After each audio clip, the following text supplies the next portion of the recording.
Et bonjour à tous, nous sommes le vendredi 12 avril 2019, il est bientôt 9 heures et c'est l'heure de la vidéo du vendredi. On va se faire un petit débrief comme d'hab de ce que l'on avait dit lundi, de ce qu'il s'est passé dans la semaine et ce que l'on prévoit pour le week-end.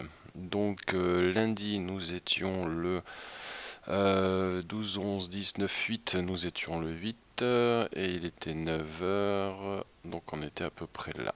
Voilà, ici. Et j'avais émis l'hypothèse qu'on risquait d'entamer une baisse. Donc je pensais qu'on allait entamer cette baisse-là. Et on a commencé à le faire, c'est-à-dire que moi j'ai fait la vidéo ici à 9 heures. Et après l'avoir envoyé, ben, c'est remonté un tout petit peu, puis ça a bien chuté, ça allait chercher ce support ici. Donc à l'époque, il y avait ce canal haussier ici qui était cette fourchette qui était posée. Et pour l'instant, on oscillait entre la zone médiane ici et le bas. Vous voyez, médiane bas, médiane bas, médiane bas. Et là, hier, on a craqué un petit peu plus. Et tant mieux, puisque moi, perso, c'est ce que j'attends depuis un petit moment. Et hier soir, je vous ai posté tout un micmac ici avec tout ce bordel là que l'on retrouve ici. Et donc, qu'est-ce que j'ai dit? Donc, on semble être en fin de move, pour reprendre la vidéo de lundi. Et bien que la dernière montée m'ait fait peur, nous partons vers le sud, puisque quand j'ai vu cette montée-là, je vous avoue que j'ai essayé de la trader. Donc moi j'avais acheté à 5230 et j'ai pas revendu très haut, j'ai revendu vers ici parce que c'est monté, après c'est redescendu et j'ai dû revendre à peu près à ce niveau-là quoi. Donc j'ai dû faire du 2%, 1,5-2%, c'est toujours ça de prix, me direz-vous. Mais voilà, pas terrible et je suis vite sorti parce que je le sentais pas trop au final. Grand bien m'en a pris, j'avais mis un stop, et donc c'est comme ça, je me suis fait stopper là et ensuite on est parti à la baisse. Et quand on avait fait ceci, j'ai posté donc ces photos là. Et qu'est-ce que c'est que je disais dedans? Alors j'ai d'abord posté un screen en 4 heures, donc sur lequel il fallait regarder la MACD, le RSI et enfin les divergences RSI. Donc si on prend cette photo là, tout simplement, on voit qu'on est sorti ici de la fourchette, qu'on est en train d'aller vers le bas, qu'on a buté ici contre cette résistance, qu'on a les moyennes mobiles qui étaient en train de se retourner, donc là on est en 4 heures, donc c'est très long quand même. On est allé toucher ça, et on avait le RSI qui venait du haut ici, ça c'est les divergences, le RSI en 9 c'est celui que vous avez en blanc ici, et depuis longtemps, on est en surachat ou en middle, surachat, middle, etc. sans aller vraiment en bas. Et là, ici, c'est bien une des premières fois, si ce n'est le 25-26 mars ici, c'est bien une des premières fois qu'on commence à aller rechercher les 30, voire les 20. Donc j'étais parti du fait que j'attendais mes 4 vagues MACD, qu'on en avait eu une première ici, une deuxième ici, on attendait la troisième et la quatrième. Donc ça c'est tout ce qu'on avait ici. Je l'ai posté à quelle heure ça? Il y a 16 heures, donc ça fait 16 et 8, 24, il y a 28 heures, donc je l'ai posté vers minuit hier, euh, euh, vers midi hier, à peu près. Voilà pour celle-là. Et quand on se rapprochait en 1 heure, ici me semble-t-il, voilà. Donc pour se rapprocher un petit peu, on voit ici les différentes phases et j'ai mis une autre photo. Donc j'expliquais ici que l'ADX avait de fortes chances de repartir en zone forte mais rouge, puisque le DI-, ici le petit trait rouge, est passé au-dessus du DI+, ce qui est une tendance plutôt bearish et qui donne ici le lieu à une plus grosse divergence. Donc ça correspond à l'écart ici entre les deux RSI. Et donc généralement un cours qui baisse quand c'est comme ceci, d'autant plus que le signal de la MACD est sur le 0 et que le tracé de la MACD en 15 périodes ici est négatif. Donc c'est plutôt pas good. Donc en gros, la MACD est en train de faire sa deuxième vague de baisse, elle est en dessous de son signal, ce qui augmente la force du mouvement et ce dernier sans vouloir se rapprocher du 0. Le RSI 9 qui se rapproche enfin des 30 depuis le 25 mars, etc. Cette fois passé en dessous et sous les 20, ce qui ramènerait le cours bien bas vers la MM200 située entre 4002 et 4004. Donc c'est ce que l'on avait ici. Voilà, entre 4002 et 4004, grossièrement ici, on se dit qu'on est censé aller chercher cette zone là. Voilà où j'en étais. Divergence RSI qui marque un croisement des DI plus et DI moins, c'est ce que je viens de vous dire, avec un ADX qui est rouge, donc blablabla, c'est pas bien.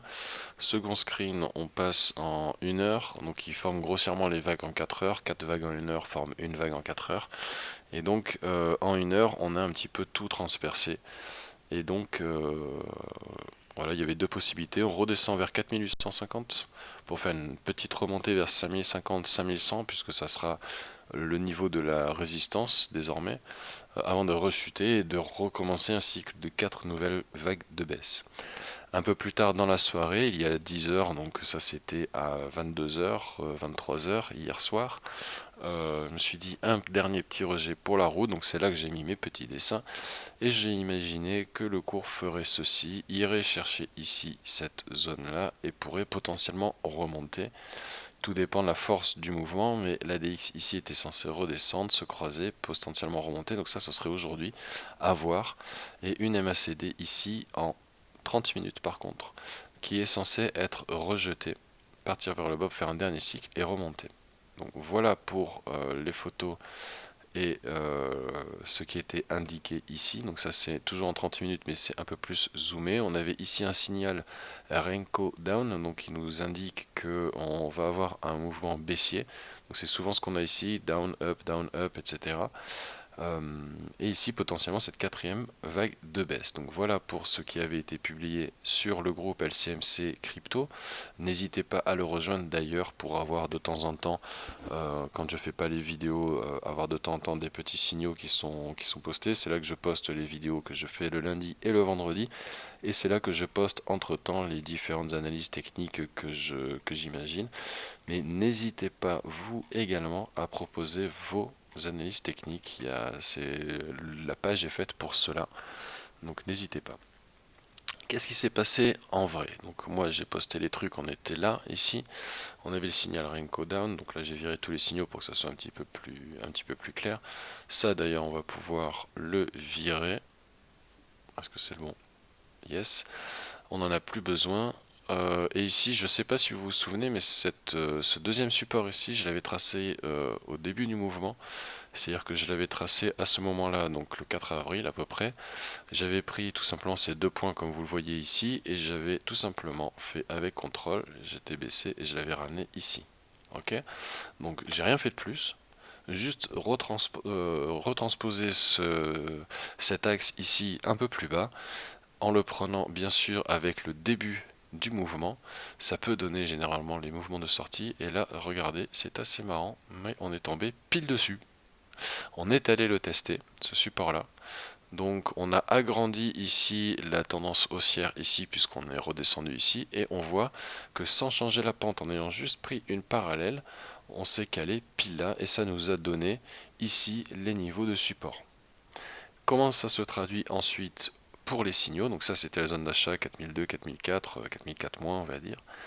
On a ici la DX donc qui était bien repartie, et donc j'étais à peu près ici quand j'ai posté le truc, et on a la DX ici qui est redescendue. Je m'attendais ici à un croisement du DI+ avec le DI-. Force est de constater qu'il n'a pas encore été réalisé, ce qui pousse le mouvement encore vers le bas. C'est ça qui explique cette deuxième petite détente, deuxième et dernière petite détente. Là on voyait que j'avais imaginé un rejet, alors c'est pas forcément ce que ça a dessiné, mais on va voir quand même en réalité ce que ça a fait. Est-ce qu'on a eu rejet ou pas? On voit ici tout simplement que pour la quatrième vague, on était remonté, on était ici donc quand j'ai posté le truc, et donc j'imaginais le rejet. Donc on a fait un tout petit tour en haut, mais on a recroisé en bas, et là on est en train de repartir visiblement à la baisse. Donc ça va nous donner un ADX ici qui va redescendre doucement vers les 30 pour baisser un petit peu la force du mouvement. Le DI plus en vert devrait a priori croiser à la hausse le DI-, ce qui transformera l'ADX ici en zone verte, comme on a ici, le petit bout ici, le petit bout là, et non en rouge. Et il suffira d'attendre ensuite que l'ADX passe en vert et remonte un petit peu pour commencer à regarder les autres indicateurs et éventuellement se positionner. Mon casque est toujours allumé, ça c'est cool. Donc moi je considère que les 4 vagues de baisse ici, c'est la quatrième, sont passées. Maintenant attention, nous sommes en une demi-heure. 4 vagues de baisse en une demi-heure, ça donne a priori une vague de baisse en 2 heures. Allons voir ce qui se passe en 2 heures. On a une vague ici, une petite deuxième ici, une troisième et une quatrième là. Donc assez intéressant. Ici on est plutôt à un point bas. Donc ça pourrait être potentiellement un point intéressant pour acheter. Et on voit ici que ce que j'avais prévu de remonter, c'est tout simplement un tout petit peu plus grand. Mais on pourrait potentiellement refaire un mouvement comme ça. Maintenant attention. Attention, puisque lorsque l'on rajoute ici les moyennes mobiles avec les croisements, par exemple, on va commencer juste par cela. On voit que moi j'ai 5 moyennes mobiles. Comme vous voyez ici, j'ai 10, 50, 100, 200 et j'ai la 5 aussi. Il faudrait que je la mette au début. Mais j'ai la 5 c'est la grise. Elle est quasiment collée au cours. Donc on voit que la 5 est passée en dessous de la 10 étant passée d'un coup en dessous de la 50 en bleu ciel et de la 100 en violet. Donc là, on est passé en dessous et a priori, ces moyennes mobiles ici devraient désormais jouer le rôle de résistance alors qu'avant, elles jouaient ici le rôle de support. Vous voyez, on butait à chaque fois contre la moyenne mobile à 50 essentiellement et c'est la moyenne mobile à 50 qui tenait le cours depuis ça. Donc là, ici, on a transpercé la 10, la 50 et la 100 en violet et on voit désormais que la 100 ici a été retestée brièvement mais elle a été rejetée et donc là à moins d'avoir une réaction plus forte du support que de la moyenne mobile, auquel cas on pourrait effectivement les retranspercer et aller tutoyer ces zones là.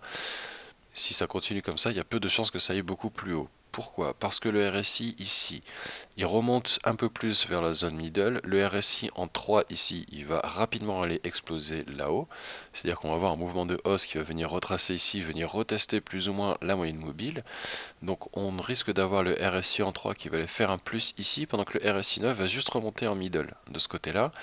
Et le RSI 3 ensuite a de fortes chances d'être rejeté par le cours d'être rejeté par les moyennes mobiles, et je vais y arriver. Et donc ici le RSI 3 qui plonge d'un coup, un petit peu comme ici si vous voulez, à part que le RSI 9 sera plus bas, donc ça pourrait plutôt être comparable à, où est-ce qu'on a une petite descente ici, voilà, un RSI 9 qui remonte tout doucement, un RSI 3 qui monte, qui fait quelques crêtes et qui redescend. Vous voyez, tout ça, ça fait du range. Ça fait du range parce qu'on est ici dans un moment où la MACD est en dessous de son signal. Donc un mouvement positif ici dans un mouvement de MACD négatif, ça fait du range. Donc ça, je ne le répéterai jamais assez. Mais ici, on est dans une situation différente puisque la moindre baisse, ici, le RSI, une fois qu'il aura été chercher sa zone de surachat, on aura rangé un petit peu range plus, on va dire. On peut aller chercher potentiellement cette zone-là, on va dire les 5030 à peu près, 5030, 5050 pour faire un petit peu plaisir, on va dire. Et ensuite, rejet, et on entamerait encore un nouveau en 2 heures. On entamerait encore une autre vague de baisse parce que vous voyez ici on a une belle, une deuxième, à voir comment ça va se passer. Si on rajoute d'autres indicateurs histoire de se charger un petit peu, alors on va virer les moyennes mobiles parce que ça prend quand même graphiquement beaucoup de place. On va juste garder les croisements, donc les croisements c'est juste les pastilles. Ichimoku on va pas le mettre, c'est un peu contraignant. Le RSI nous dit quoi? Le RSI nous indique de vendre par 2 fois et nous indique toujours pas d'acheter. C'est tout simplement parce que le RSI en 9 ici, ce qui est la courbe en blanc, n'a toujours pas été chercher la zone de survente et donc je risque pas d'avoir un signal d'achat en RSI tant que ce dernier ne va pas chercher la survente. Une petite goutte de café, ça fait toujours plaisir. Donc vous voyez que ça fait un bon petit moment qu'on n'a que des RSI sell. Certes, on est passé, malgré les RSI sell, de 4008 à 5004, donc il y avait quand même pas mal de choses à faire, mais là on a d'autres indicateurs qui nous ont donné des mouvements et des points d'entrée. Mais en tout cas, ce que ça veut dire quand on voit tous ces RSI sell et pas de RSI buy, ça veut tout simplement dire que le RSI étant constamment en surachat, à un moment donné, c'est mécanique, il faudra que le prix retrouve son juste prix, on va dire, et donc il faut qu'il y ait une correction. Et a priori, c'est ce que nous sommes en train de faire depuis hier après-midi. Et c'est très bien pour nos affaires. On a potentiellement ici, je pense, un petit truc à jouer entre les 5000 et les 5002. Donc sur l'Ethereum, ça pourrait nous donner ici un retour à 172. À partir de 163, ça fait 10 sur 160, ça fait du 5% envisageable. Donc pourquoi pas. Après, c'est un trade très risqué puisqu'on reste en période dans un mouvement ici, un court mouvement baissier. Mais ce risque peut être gagnant si on est bien ici en fin de premier mouvement de baisse et qu'on remonte. Là, il y a moyen de gagner quelque chose. Maintenant, si jamais vous vous positionnez ici, vous prenez un stop très bas, très haut, pardon, très proche, on va dire, quitte à vous faire stopper, hein, quitte à le faire partir. Mais là, a priori, on a fait les vagues de baisse, on ne devrait plus aller plus bas que ça puisqu'on a cherché nos 4 points bas ici, 1, 2, 3 et le quatrième étant toujours un petit peu plus bas que le dernier qui est issu d'une vague 3 qui est souvent assez forte. Donc là, a priori on ne devrait pas aller plus bas et on devrait rebuter désormais sur ce support jusqu'à jusqu'à ce que ce soit rejeté. D'autres indicateurs maintenant, donc ça c'est le LCMC combo.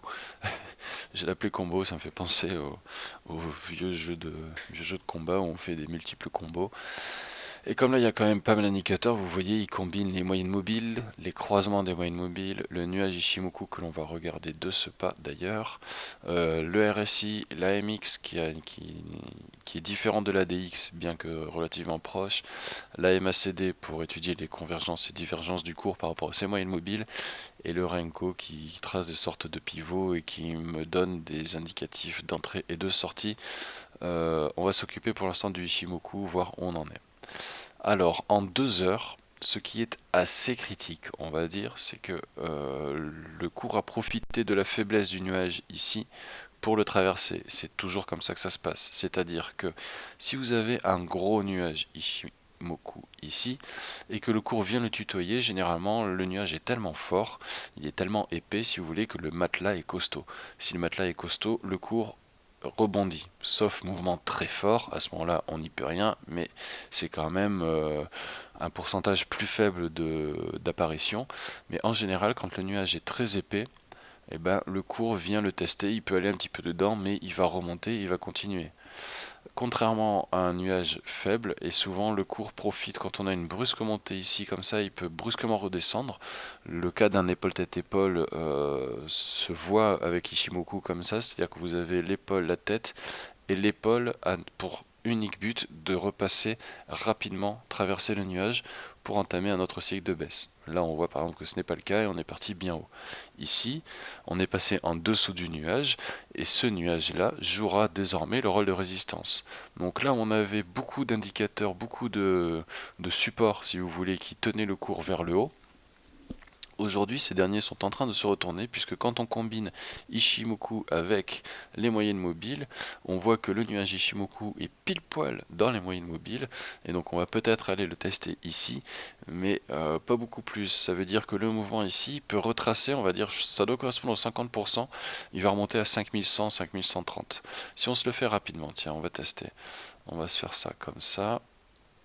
Pouf, alors je sais jamais, mais on va essayer de ne pas se tromper de sens, au pire je le referai, c'est pas très grave. Il est où le retracement Fibo, on va se prendre celui-là et celui-là, et on voit, ouais c'est même en dessous, voilà 0,5, vous voyez, on est pile au 0,5, bon alors 0,5 que je prenne dans un sens ou dans l'autre, il sera au même endroit, donc 5141, donc je pense qu'on va remonter vers ici, donc regardez, je vais virer ça, je vais enlever le magnétisme, je vais reprendre ici un tracé, et il y a des chances que le cours ici fasse un petit truc comme ça, on remonte tester le nuage ici, et soit ensuite rejeté pour aller plus bas. Le seul but, à la limite de ça, je viens de le voir en le traçant, ça pourrait être effectivement de passer au-dessus ici de cette très très faible résistance. Hein. C'était juste pour étudier, je ne sais plus quel mouvement, d'ailleurs c'était ici, ça devait être en un quart d'heure, pour étudier le breakout. Mais le seul but, je pense que ça sera très probablement ça, pour aller rechercher le haut ici, ensuite recraquer le support et peut-être naviguer ici entre ces deux supports et ensuite redescendre. Ça correspondrait ici à une MACD qui remonte, mais un signal qui reste proche du zéro, et ensuite un autre mouvement baissier. Donc à suivre, on va repasser ici en 4 heures par rapport aux photos, au screen que j'avais posté. Donc là, avec ce nouveau truc, bah, on irait plutôt ici faire un dernier petit mouvement, mais le but, ça serait d'aller chercher la baisse, et donc ce petit carré vert pourrait très bien, on va en prendre deux, pourrait très bien au final se retrouver ici. Donc en gros, ça veut dire que c'est ce support-là qu'on cherche comme point d'entrée, et quand on sera à ce niveau-là, ce support-là, et ben on regardera ce qui se passe.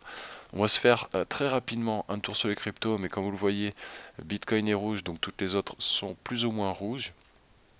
L'Ethereum, alors j'ai essayé de jouer avec l'Ethereum moi hier quand le cours du Bitcoin ici a commencé à exploser, et je me suis fait stopper deux fois. Je me suis fait stopper deux fois parce qu'il y avait les mouvements étaient très amples, il y avait beaucoup de volatilité et j'avais mis des stop loss très proches et je me suis fait péter deux fois, donc j'ai perdu quelques dixièmes de pourcentage là-dedans sur ces trades-là, mais heureusement que j'ai fait du 1 ou 2% à côté. En gros, hier, j'ai été plus ou moins transparent. Donc, voyant que j'avais gagné 3 cacahuètes, je me suis dit, je vais arrêter parce que voilà, on se rapproche du risque. Mais ce qui est bien généralement quand je rentre sur le marché, c'est qu'il dégringole. Donc ça a permis d'accélérer le mouvement si vous voulez. Donc le fait que j'ai joué un petit peu et que ça n'ait pas été très concluant, bah voilà, le cours a complètement chuté. D'autant qu'après je suis parti faire des trucs, j'avais pas mal d'occupations, donc c'est souvent à ces moments-là que les cours réagissent. Pour l'Ethereum, donc, on est en train de tester la moyenne mobile à 100 tout doucement. On est en plein dans le nuage Ishimoku en 4 heures. Si on se met en 2 heures pour avoir un point comparo avec le Bitcoin qui était ici, pour lequel je viens de retracer cela. Au niveau de l'Ethereum, on voit qu'on se pose ici sur une zone de prix qui a déjà été testée plusieurs fois. Donc on pourrait même se prendre... Ah oui, ça je peux les virer d'ailleurs parce que ça me servait quand j'étais rentré justement. On ne va pas alourdir inutilement ce graphique qui est déjà suffisamment lourd. Voilà le support sur lequel nous sommes vraisemblablement en train de buter, et il va correspondre à la moyenne mobile à 200 qui va ici s'aplatir un petit peu pour réagir ici à ce mouvement de baisse et compiler ici les données en gros des différentes moyennes mobiles qui lissent de plus en plus le mouvement. La 200 étant très lissée et très retardée, elle va s'aplatir plus tard que la 100 qui va s'aplatir plus tard que la 50, etc. etc. Mais ce que l'on peut voir en 2 heures, c'est que la moyenne mobile à 5 et à 10 a complètement transpercé toutes les moyennes mobiles, à l'exception de la 200, qui pourrait donc nous offrir un support. Ce support-là étant grosso merdo ici pour le Bitcoin, cet axe-là. Donc c'est assez cohérent quand on regarde les deux, et on pourrait ici, a priori, tout simplement se mettre, hop, un truc à peu près comme ça et dire qu'on va jouer là-dessus, remonter un petit peu et ici recraquer probablement. Donc à suivre pour l'Ethereum. Le Tether, lui, il bouge pas énormément. On a eu une petit truc, mais c'était le 2 avril, donc c'était au tout début quand on a eu le gros mouvement, mais sinon ça reste stable, donc pas de panique de ce côté-là. C'est pas comme la dernière fois quand on avait eu un gros creux qui expliquait l'énorme montée du Bitcoin. C'était il y a quelques mois désormais. Le Néo, lui, corrige fortement. Il passe en dessous de sa moyenne mobile à 200 en 2 heures. En 4 heures, on doit être en train de la tutoyer à peu de choses près. Voilà, on part à sa recherche et on va également plus ou moins se stabiliser. Ici, on n'a fait que 2 vagues de baisse, on est en 4 heures. Donc on en a encore d'autres qui devraient arriver. Donc attention sur le Néo, grosse correction envisagée.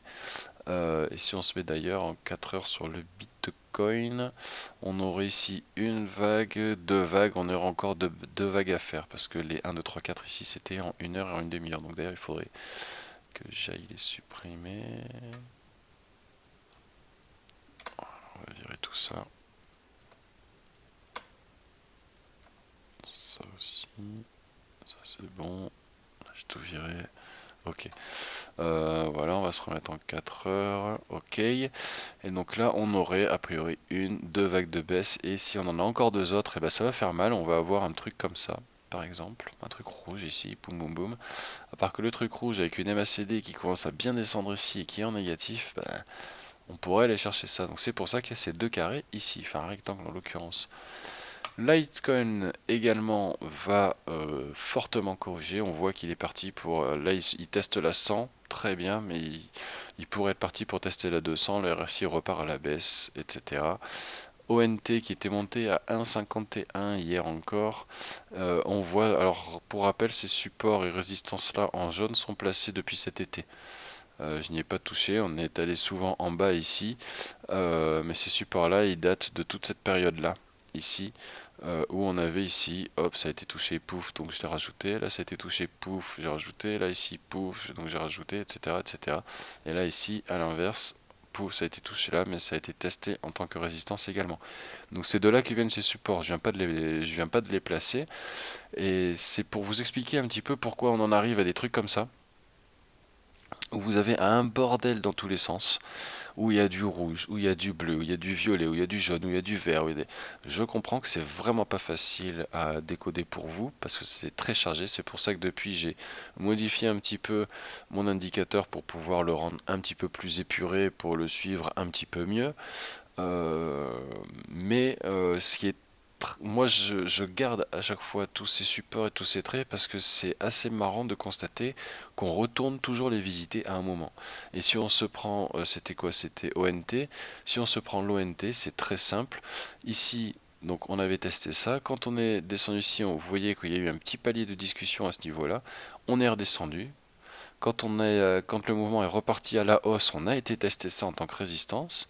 On a été le retester encore une fois, donc quand même deux fois. Et à la troisième, pouf, ça y est, là on va le transpercer. Et quand on a transpercé, on est parti à la recherche du deuxième support qu'on pourrait baisser un petit peu. Il sera plus juste à ce niveau-là, par exemple. On peut affiner les supports du coup après, mais sans trop les bouger.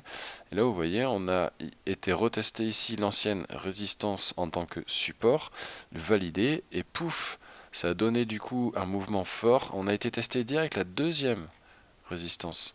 Vous voyez, c'est à part celle-là que je viens de bouger, c'est quand même assez parlant. Là, pouf, pouf, on a testé ici, là on a testé là. Donc là, qu'est-ce qui va se passer? Ben, on part vers les 1. Et si le Bitcoin entame une phase supplémentaire, eh ben on ira plus bas, tout simplement. Donc moi je vous conseillerais d'être sorti du marché, de garder vos cryptos très très faibles sur le long terme comme le BAT, le Raven, le Mona, toutes des monnaies qui coûtent pas grand chose. Peut-être recharger quand on sera un peu en bas et celle-là de les garder sur le long terme quand le Bitcoin remontera, s'il remonte à 6 000, 8 000, 10 000, 15 000, il sera temps à ce moment-là probablement de les revendre puisqu'elles vaudront beaucoup plus. Ne les vendez pas maintenant, ce serait dommage, à mon sens. Puisqu'à chaque fois que le Bitcoin remonte, tout le reste remonte. Donc, il n'y a pas trop de risque à avoir de ce côté-là, d'autant que les halts ont repris un peu du poil de la bête. On va se faire le XRP avant que je l'oublie. Le XRP, lui, était enfin remonté vers les 35 ici. Il a même été chercher les 38. Pas mal. Donc les 45, on oublie. Il a vraiment pas envie, d'ailleurs je vais le mettre là, il est plutôt 44, mais les 44 on oublie. Il a par contre été testé notre première cible, notre premier objectif, et là il rejette et il part tout simplement vers les 30 centimes qu'il connaît bien et qu'il affectionne tant. Donc voilà pour le XRP, le trade était à jouer là, j'avais fait un rappel ici. Donc il y avait un trade à faire de 0,30 à 0 presque 40 on va dire, donc peut-être un bon petit 10% quand même. Voire plus, 20%. Donc il y avait quelque chose à faire sur le XRP. Revenons ensuite au Misego. Lui, on voit, il va redescendre chercher son support. Là, c'est pareil, hein, c'est des supports qui datent d'il y a un bon petit moment. Ils datent d'ici, en fait. Donc, vous voyez que c'est marrant de voir que on reste à chaque fois dans ces valeurs-là. ONT, on l'a fait. Le BNB, lui, il a explosé. Alors, lui, c'est le seul.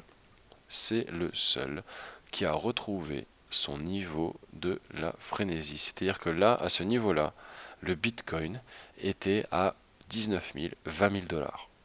Et le BNB était à 23. Et aujourd'hui, enfin hier, avant-hier, avec un Bitcoin à 5003, le BNB est monté à 20 dollars. Donc vous pouvez me chercher toutes les cryptos, toutes les haltes, à part des scams qui sont pumpés, dumpés à outrance. Trouvez-moi une crypto installée depuis suffisamment longtemps qui a performé comme ça pendant cette vague de hausse. Vous voyez, les vagues de hausse pour les cryptos, généralement, ça fait comme ça. On a retracé jusque là à peu près, c'est le cas du Bitcoin, c'est le cas de l'Ethereum, et le BNB, lui, il a explosé. Alors certes, ils ont le Binance Launchpad, ils ont différents coins qu'ils ont lancés. À chaque fois, ça correspond plus ou moins à des lancements de coins. Mais là, on devrait descendre sacrément fortement également. Et moi, sincèrement, le BNB, je vais en prendre un petit paquet après quand on retrouvera ces niveaux-là. Si on les retrouve, parce qu'il y a de fortes chances que désormais, ils corrigent soit sur le turquoise, soit sur le jaune, mais pas sur les autres. Donc ça sera vérifié avec le temps. Le BAT corrige également, donc lui on voit qu'il est également en préparation d'un gros mouvement comme ça. On va se préparer pour la forme, moi je sens bien entre celui-là et celui-là, je trouve qu'il est plutôt pas mal. Et on va s'en faire un autre entre, alors peut-être pas celui-là, il n'est pas encore vraiment cohérent. Et voilà, on va se faire un truc comme ça pour l'instant, et on va dire que arrivé ici, je pense qu'on pourrait avoir un joli breakout haussier. Donc ça serait pas pour tout de suite, hein. Mais le BAT, lui, encore une fois, il faut le garder sur le long terme, a priori. Waves, lui, ça fait longtemps que je l'ai abandonné, même s'il a fait une belle période de positif ici à 3,11 le 8 avril. Il recreuse, donc je le laisse un peu tomber aussi. Le Bitcoin Cash, lui, il faudra le surveiller lors de la prochaine montée parce que c'est un petit peu pareil. Regardez ce qu'il a fait en 1 heure. Il a complètement tout explosé. Il a fait un x2 en 2 jours. Donc lui, on va attendre qu'il redescende sagement vers son support et on va recharger un petit peu. Voilà un petit peu tout ce que l'on peut dire, il n'y a rien d'autre de très intéressant. Donc en gros, effectivement, par rapport à la vidéo de lundi, on est bien en fin de move, même si on a eu ici un petit sursaut juste avant de le craquer, donc pour bien terminer ce joli bull trap. Ici, ce qu'il est prévu de faire, c'est que on stabilise un petit peu, puis on fait un petit tour vers le haut pour mieux craquer un petit peu tout ça. Il y a un truc à jouer ici, au cas où, mais à un moment donné, il faudrait corriger un petit peu ça quand même. Donc possiblement, on remonte à 5150 pour aller tester les 50 de Fibo, qui devraient a priori être rejetés et repartir ensuite vers le bas. Au niveau des cryptos sur lesquels je me lancerai, je pense, quand on sera allé chercher plus bas, il y aura bien sûr du Bitcoin, de l'Ethereum en grande majorité, mais à côté je prendrai du Neo, je prendrai un petit peu d'ONT mais pas trop, mais j'en prendrai un petit peu quand même, du Bitcoin Cash ABC, surtout pas le SV, du Litecoin, euh, et probablement un petit peu d'EOS ou de Neo, ça je verrai sur le coup, et je continue de miner le Mona, le Raven et d'autres autres cryptos à droite, à gauche. Voilà tout ce que je peux dire pour aujourd'hui. N'hésitez pas, comme d'hab, à liker, partager, commenter sur YouTube ou sur Facebook. Voilà, faites attention à vos trades. On est potentiellement soit, on va dire pareil, à 80% de chance, on redescend et ensuite devrait bien corriger. Et si on se prend le scénario donc qui avait été validé, donc c'était les 20%. C'était les 20%. Donc on voit ici qu'on a bien fait le bleu. Donc bien sûr, c'est pas aussi précis, mais la tendance, hein, c'est celle-là. C'est-à-dire que au lieu de faire ça, bah, on a fait ça. Et voilà. Et donc là, on serait parti pour aller regagner cela. Donc aller redescendre tout gentiment, rechercher des supports et faire péter des stops. Voilà tout. Bonne journée à tous, bon week-end, on se retrouve lundi pour la prochaine vidéo et pour voir justement ce qui se sera passé dans le week-end, mais on pourrait a priori s'attendre à un dimanche pourri. Voilà, on se retrouve lundi et d'ici là, ben, surveillez un petit peu le groupe des cryptos pour voir si jamais d'autres ou moi-même ne postons pas des petits signaux. Voilà, bonne journée à tous, bon week-end et à lundi. Ciao ciao.